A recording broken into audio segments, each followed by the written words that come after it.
Sheila Haxhiraj duket se nuk e ka mbyllur rrugëtimin e saj drejt skenës së Eurovisionit, pavarësisht se u rendit e dyta në festivalin e këngës 64 në Shqipëri. Pas suksesit dhe pritjes shumë pozitive të këngës Zemra e Tokës, këngëtarja shqiptare ka vendosur të provojë një tjetër mundësi për të realizuar ëndrrën eurovizive, këtë herë përmes San Marinos. Sheila është përzgjedhur zyrtarisht për të marrë pjesë në finalen kombëtare të San Marinos 2026, duke konkurruar me të njëjtën këngë.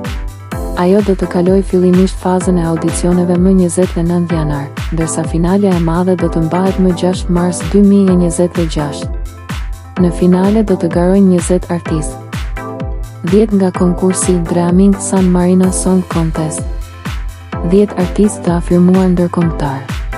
Fituesi do të përzgjidhet nga një juri profesionale me 5 antar dhe do të përfaqësojë San Marino në Eurovision 2026.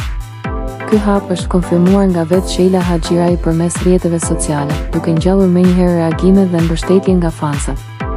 Ajo nuk është artistja e parë shqiptare që ndjek këtë rrugë. Më herët, Ronela Hayati dhe Besa Kokdhima kanë provuar fatin në San Marino pas garës në Shqipëri. Tani, radha është e Sheilës dhe Zemra e Tokës ka ende një shans real të ngjitet në skenën e Eurovisionit, edhe pse jo nën flamurin shqiptar.